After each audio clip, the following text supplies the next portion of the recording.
I received the message in our family group chat on a Monday afternoon. My mother's words, polished yet steeped in formal disappointment, appeared on the screen like a verdict. Emergency family meeting, Thursday 7 p.m. We need to discuss Savannah's situation. My situation. That's how they referred to my decision to quit my job at the financial firm Fairmont & Lowe 2 years ago to start my own company. That's how they described my life's dream. Like it was a condition in need of treatment. I parked my Subaru Forester outside my parents' tile-roofed estate in Hartford, Connecticut. The kind of home where everything had to meet a standard. Ivy League degrees, major investors, family reputation. My car looked pitiful beside Dad's Audi and Mom's beige Lexus. I knew that's how they saw me now. I used to be the pride of the family. Now I was their cautionary tale over afternoon tea. I stayed in the car, staring at the oak door ahead. A text popped up from Tyler. My CFO. Bloomberg article goes live at 8 p.m. Ready? I replied, perfect timing. He sent back a wineglass emoji and a single word. Brutal. I checked myself in the rearview mirror. No designer coat, no luxury accessories. Just a white button-down under a worn black blazer. One mom once mocked as looking like it belonged to an unfinished college intern. My hair was pulled back neatly, makeup minimal. Let them think I was struggling. That made what was coming sweeter. The door opened before I could knock. My mother stood there in a fitted Chanel tweed dress, makeup perfectly layered, but unable to mask the tension in her face. You're late, Savannah. Only 2 minutes, Mom. In business, every minute counts. Something you might want to learn if you're still pursuing this company of yours. She said company like it was a joke. Inside, the living room was staged like a corporate boardroom. My father sat in his armchair by the fireplace, hands clasped across his stomach, wearing the look of a man about to negotiate a $100 million merger. My sister Madison sat cross-legged on the couch beside her husband, Chase, a man who lectured on entrepreneurship despite being fired from 3 companies. Aunt Cynthia, who rarely showed up for anything, was also there. Must be something dramatic. Savannah, Madison cooed, leaning in for a cheek kiss like she was performing in a stage play. Loving the vintage vibe. Zara? Thrift store, very eco-conscious. She laughed awkwardly, but I caught the flash of horror in her eyes. My father cleared his throat, the sound like a starting bell. We're here because we want to help you, Savannah. The current situation is concerning. I chose the hardest chair in the room and sat, facing all of them. I wanted them to see my face, unblinking. You mean my business? I asked evenly. Your impractical choices, my mother cut in. 2 years ago, you had everything. A management track at Fairmont, a 6-figure salary, a luxury apartment in Boston, and Ethan. Ethan, my ex-boyfriend, whom they practically planned to marry me off to.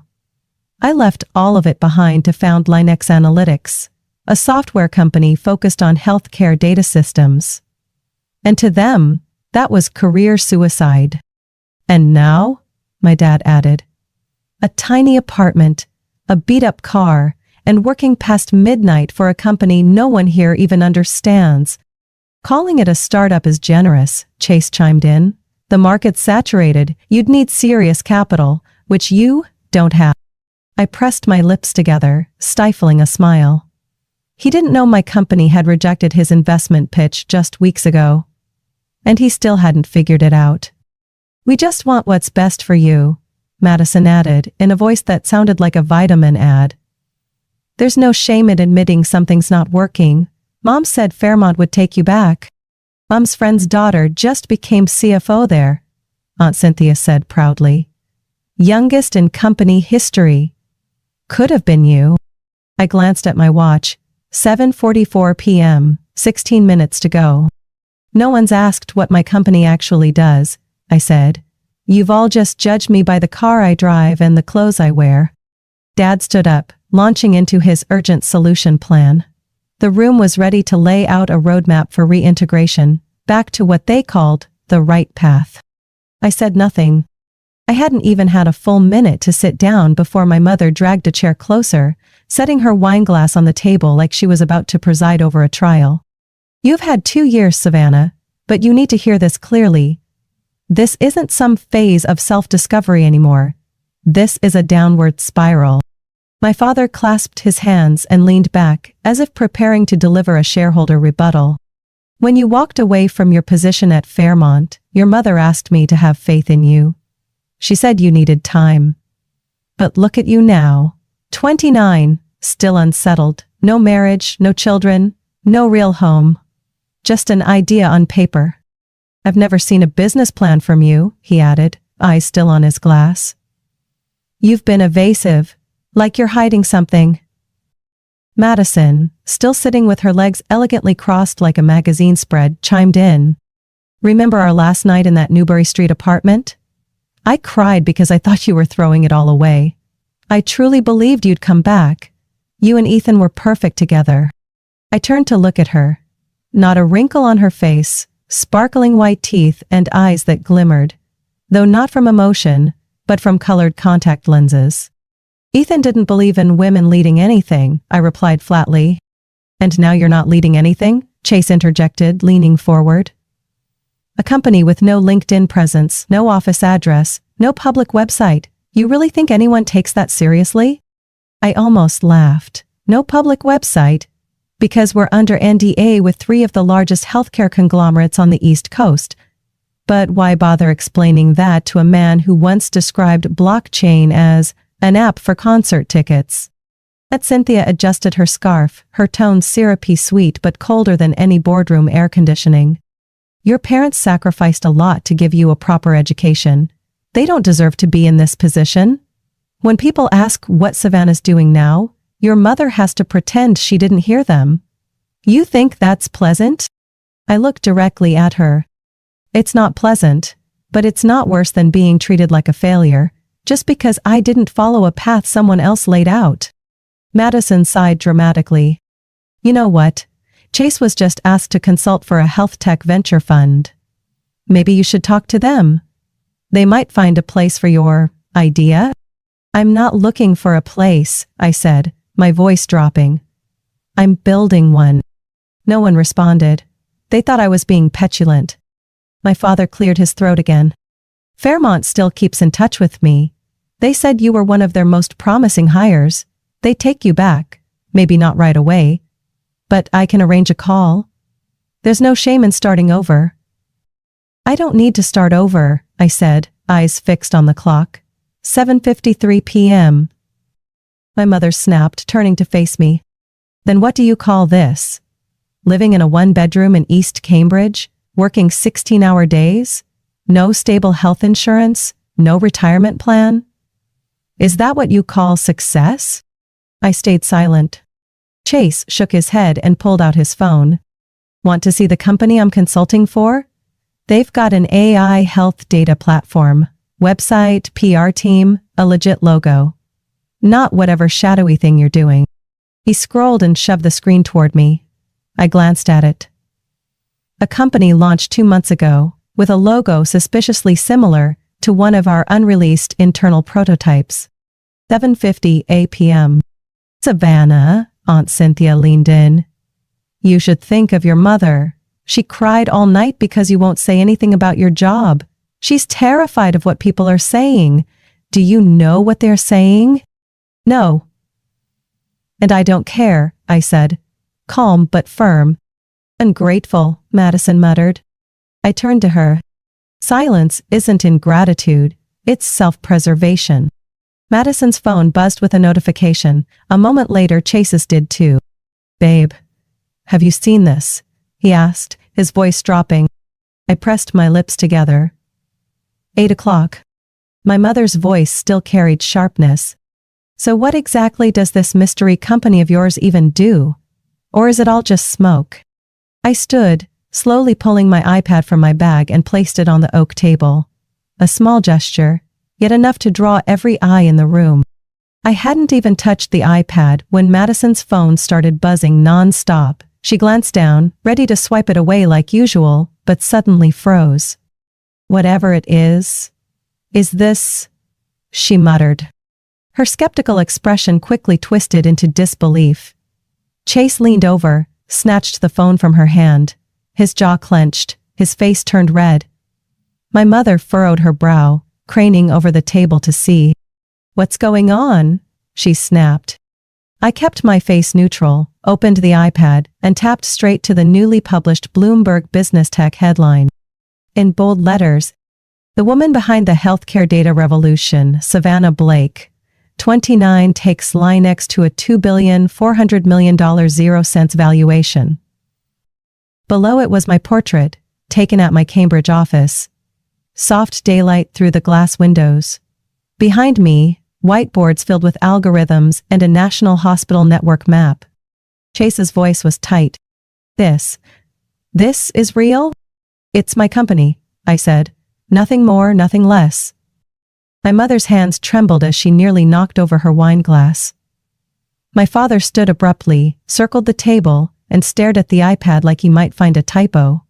But every line was clear, unmistakable. Savannah Blake, founder and CEO of Linex, is behind the confidential healthcare data platform recently approved by the FDA, currently integrated in over 180 hospitals across the U.S. Confirmed by Forbes, Savannah Blake joins the 30 under 30 in tech for building an AI network that analyzes chronic disease recurrence risks. My father swallowed hard, voice hoarse. $2.4 billion? Estimated after last quarter's funding round. It might be higher now, I said, eyes fixed on their stunned faces. Madison stammered. Why didn't you say anything? I shrugged. No one asked. But you live in that tiny apartment. You drive a beat-up car. Because I don't have to prove anything. And I know exactly where my value comes from. It's not the car or the zip code. My mother still hadn't spoken. She was now reading every word of the article, eyes scanning to the final lines.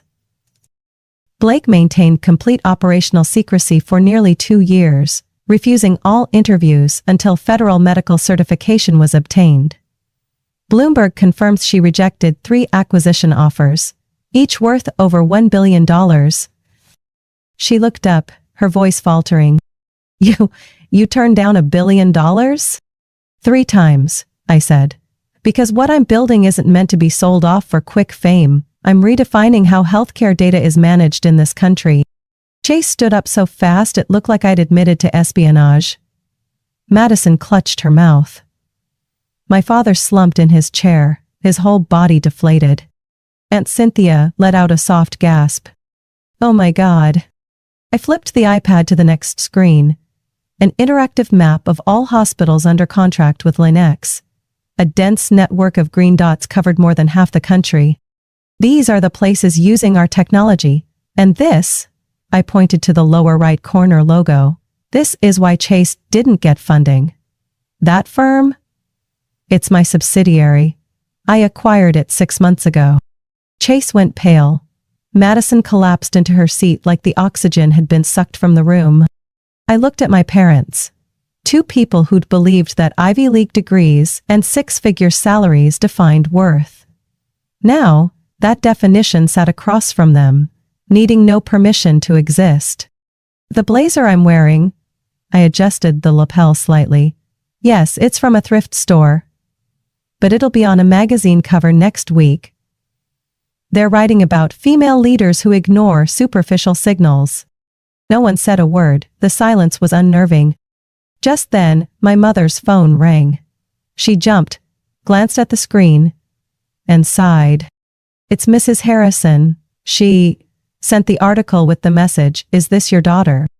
I stood, picked up my iPad. Now that you all know what my company actually does, I'll be heading out. I have a Zoom meeting with the FDA's executive director in 10 minutes.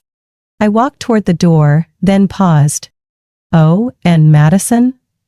The reason my company rejected Chase's pitch wasn't because of a bad business model. It was because the ethics didn't meet our standards. I turned back to look at my family one last time before leaving the room. The same room where they once gathered to rescue me. You always ask why I don't share, I began, my voice steady, not angry, but sharp as a blade through the silence. But none of you ever really wanted to listen. My mother pressed her lips tight. My father stood still, gaze drifting, like he was trying to reclaim control of a meeting that had slipped away. For the past 2 years, what did I get?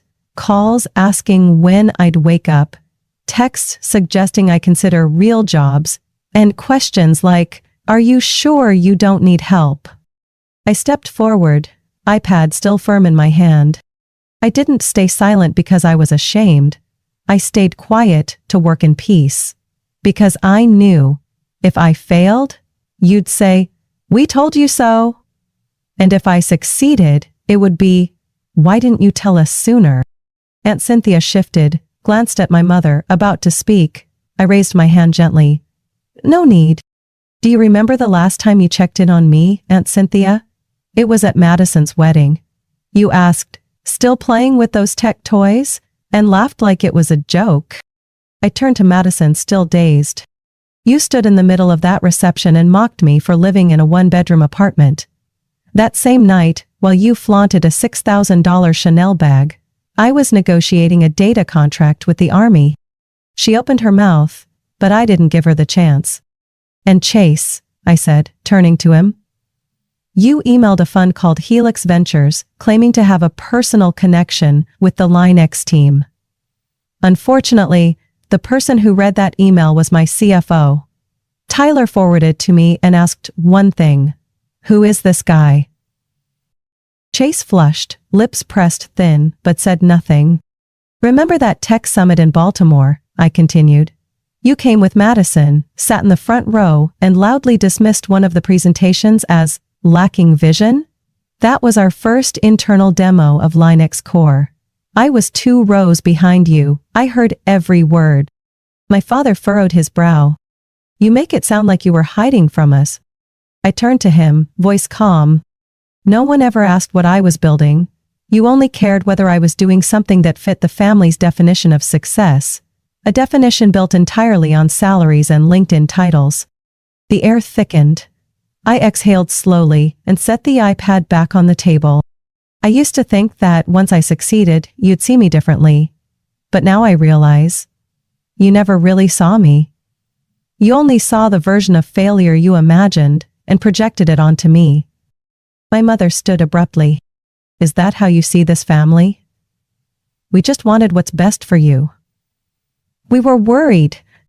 "Mom," I said, eyes locked on hers. "You called this meeting because you believed I needed saving. But none of you invited me when Linux signed its first contract. No one said congratulations when we got FDA approval." I looked at each of them. One by one. No one argued back. Not anymore. I chose to live modestly not because I'm broke, but because I'm focused. That old car? Easy to fix. The apartment? It's the smallest unit in a building I own.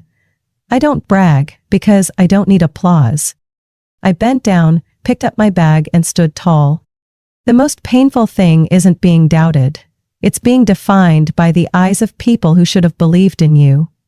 Over the past 2 years, I've learned this.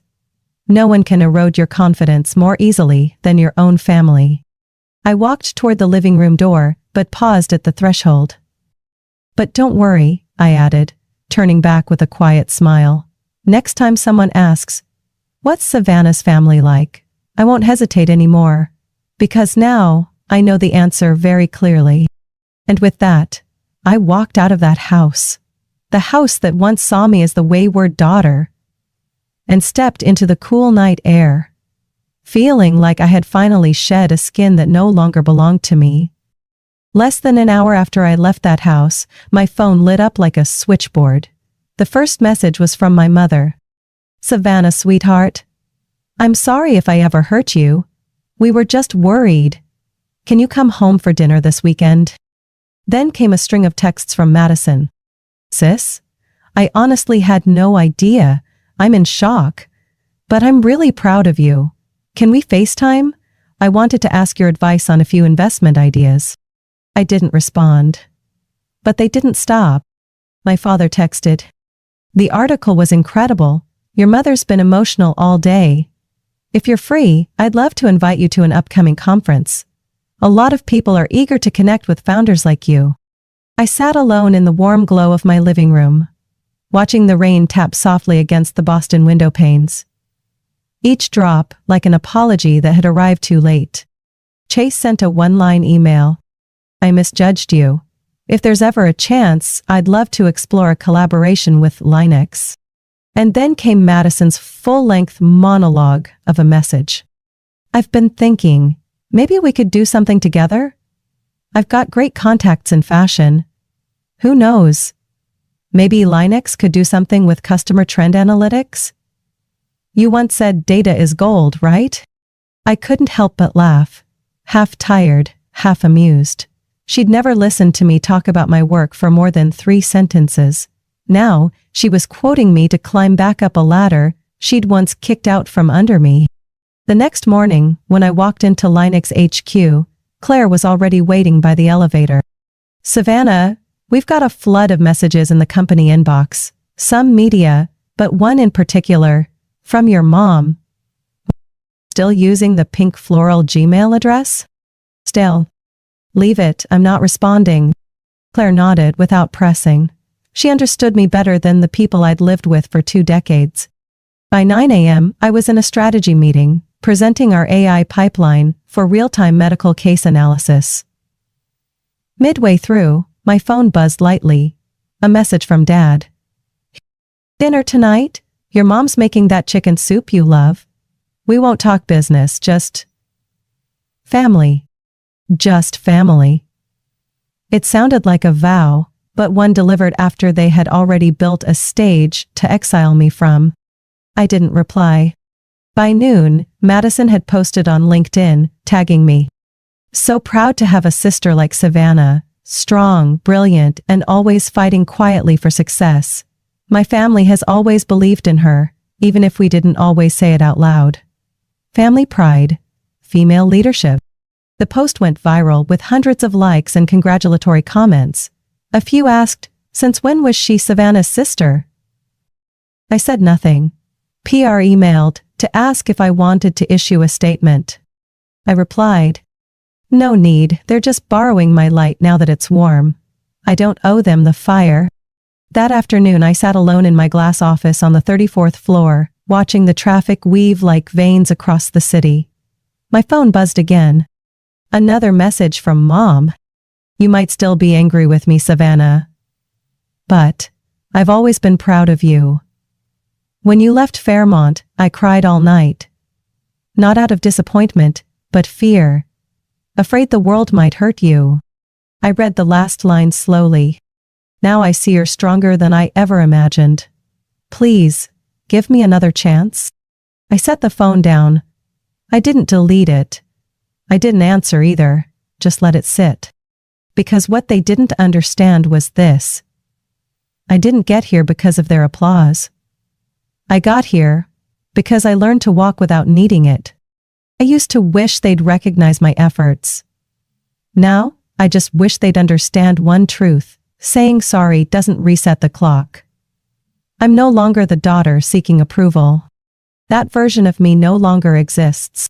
1 month after the article went public, when the media had finally begun easing their grip on every move I made, my father showed up unexpectedly in the main lobby of the Linux building. No Mercedes, no sharp blazer, no navy tie like the ones he always wore at board meetings. Instead, he was dressed in a worn chambray shirt, jeans, and old sneakers. In his hand was a scuffed brown leather briefcase, one I hadn't seen since elementary school. Claire walked into my office and tapped lightly on the glass door frame. Savannah. Richard Blake is downstairs. No appointment. I looked up. My heart didn't race. It simply settled. Did he say anything? Not much. Just said, I'm not here to ask for anything. I just want to understand. I paused, then nodded. Bring him up, no formalities, no escort, no announcement, let him walk in like anyone else. Claire nodded and disappeared behind the soft click of the closing door. 10 minutes later my father walked in. No one introduced him. No greetings with firm handshakes or rehearsed lines. Just a gaze. One I hadn't seen in years. Not one of power, but of quiet surrender. "Hello, Savannah. Please, have a seat," I said, pointing to the chair across from mine.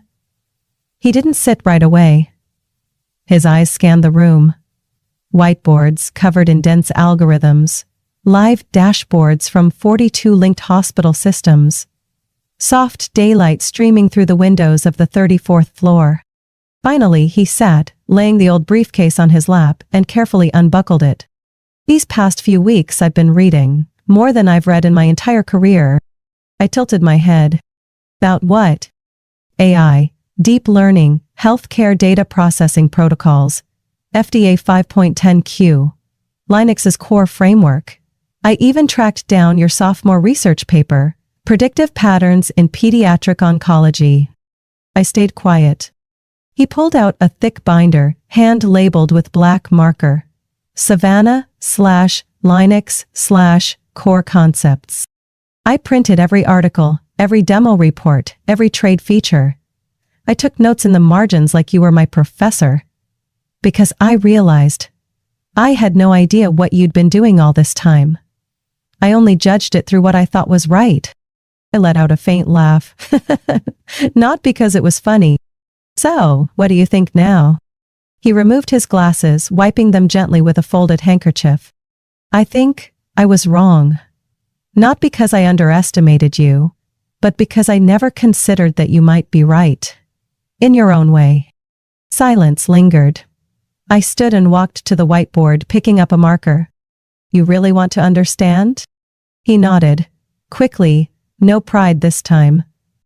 I drew a simple flowchart. "This is Linux's machine learning model. It doesn't just analyze data, it learns from clinical outcomes, treatment progressions, patient behavior, and pharmaceutical logistics. We don't just respond, we predict and intervene early." He got up and walked closer. "Is it accurate?"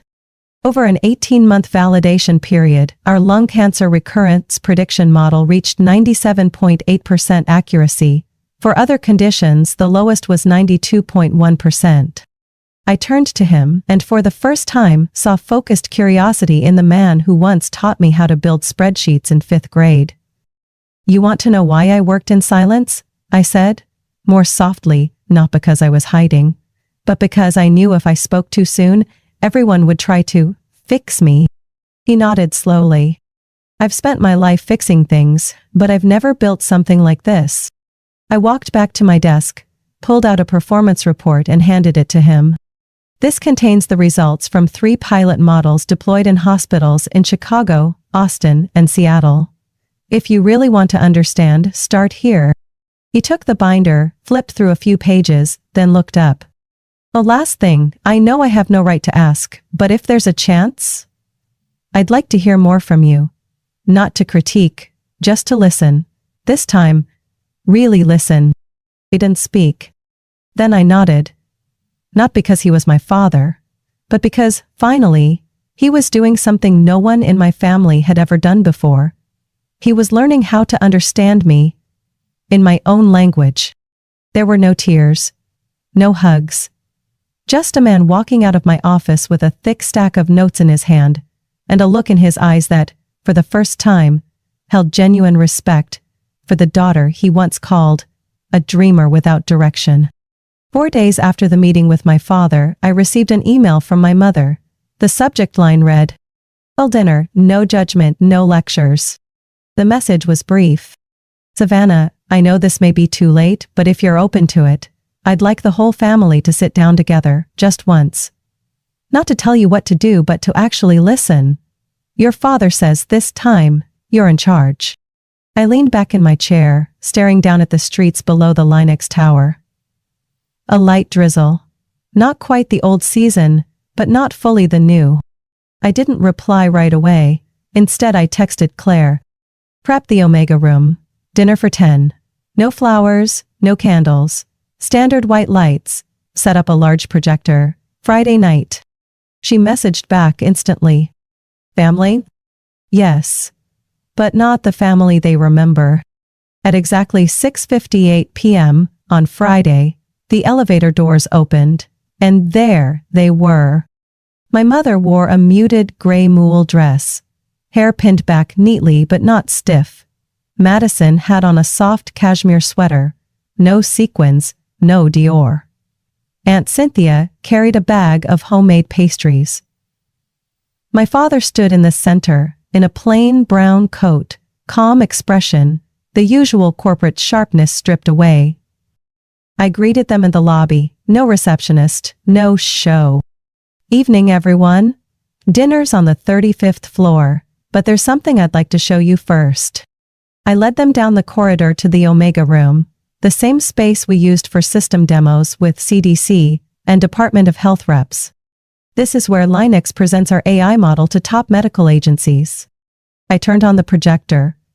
A real-time data graph filled the screen, showing how our system tracked and predicted patient risk metrics. This is why I couldn't leave early for dinner.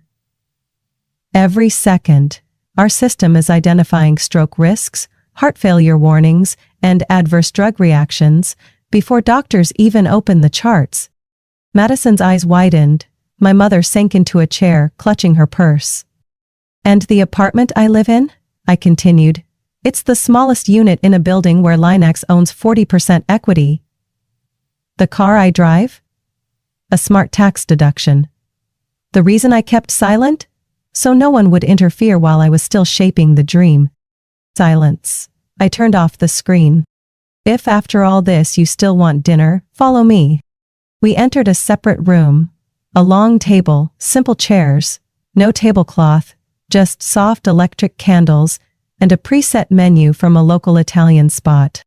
I spoke before anyone else could. "Most conditions, Chase isn't invited. People who used my name for personal gain don't have a seat here." Madison froze, but didn't argue. She sat quietly. "And if anyone here asks when I plan to settle down or start a family, I'm leaving. This isn't a trial or an intervention. This dinner is about seeing me as I am." My mother exhaled, not a sigh of frustration, but of release. "All right. I won't ask anything. I just want to eat beside you like a normal person. Not a walking resume the family designed." I looked at her. Part of me wanted to believe her. Part of me didn't. But I nodded. Throughout the meal, no one mentioned stocks, job titles, or income. Aunt Cynthia talked about gardening. Madison asked about algorithms, without pretending to understand them.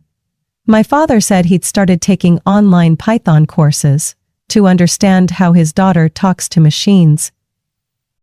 For the first time in years, I didn't feel like I was performing. I was just Savannah, not the CEO, not the eccentric daughter, but a woman who had built an empire through quiet focus and relentless work. As the evening ended, there were no dramatic hugs, no forced closeness. My mother simply said, "If you host another dinner, I'll bring that roast you loved as a child, but if not, I'll understand." I looked at her, then replied slowly, "Next time, if there is one, just bring respect." And for the first time in my life, she nodded without needing to say anything else. One week after the family dinner at Linux, I asked Claire to order a special frame, anti-glare glass, matte black edges, 11 by 14 inches. Not for an award, not for some glossy certificate, but to hold a photo I had kept for 20 years. It was a picture of me at the 5th grade science fair. A scruffy-haired girl with an uneven ponytail stood next to a presentation board, scribbled with the title, "Weather Forecasting Using a Simple Neural Network." The child wasn't looking at the camera. She was mid-explanation, finger pointed to a hand-drawn chart in green marker, mouth open mid-sentence. No one from my family came that day. Dad had a meeting. Mom said the car broke down. I carried the board myself, set up the projector alone, arranged the charts without help, and I remember it vividly, not with sadness, but with joy. Now, that photo hangs on the wall directly behind my desk. To the left is a real-time map of healthcare systems powered by Linux. To the right, our stock performance graph. But at the center, there's that little girl they once called too dreamy to be practical. One morning, while waiting to join a video call with Singapore, I found myself staring at the photo. Not out of nostalgia, but as a reminder.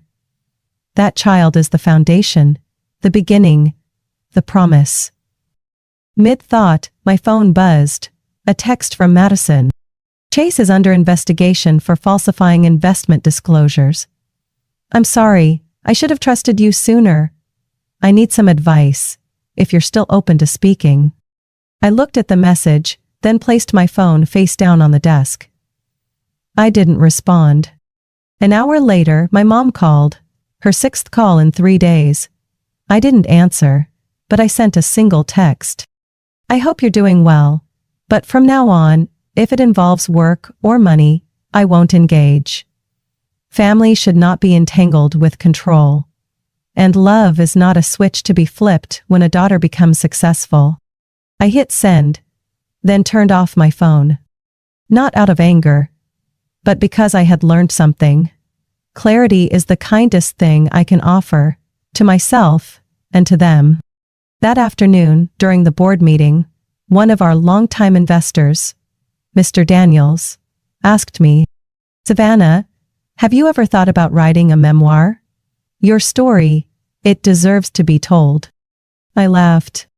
If I ever write one, there won't be a chapter called Saved by Family. Because the truth is, I wasn't raised on belief. I was forged through doubt. Everyone chuckled. The air lightened.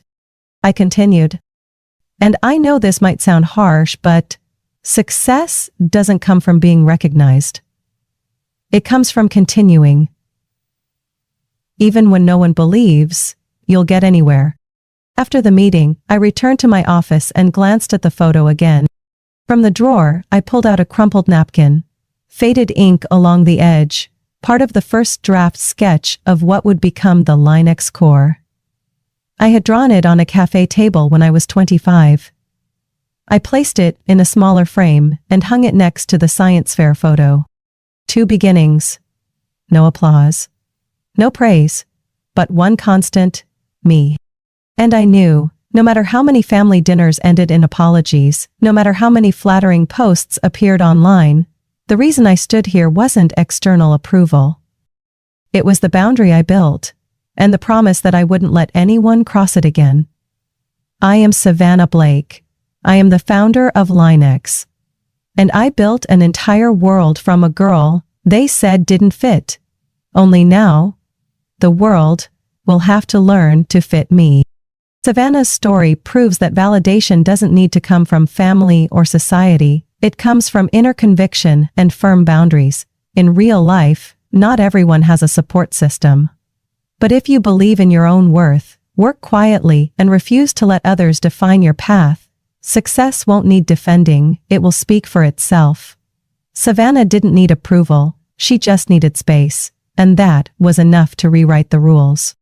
What do you think about Savannah's choices and the journey she took? Would you have done the same in her place? Share your thoughts in the comments, and don't forget to follow the channel for more powerful stories about family and resilience.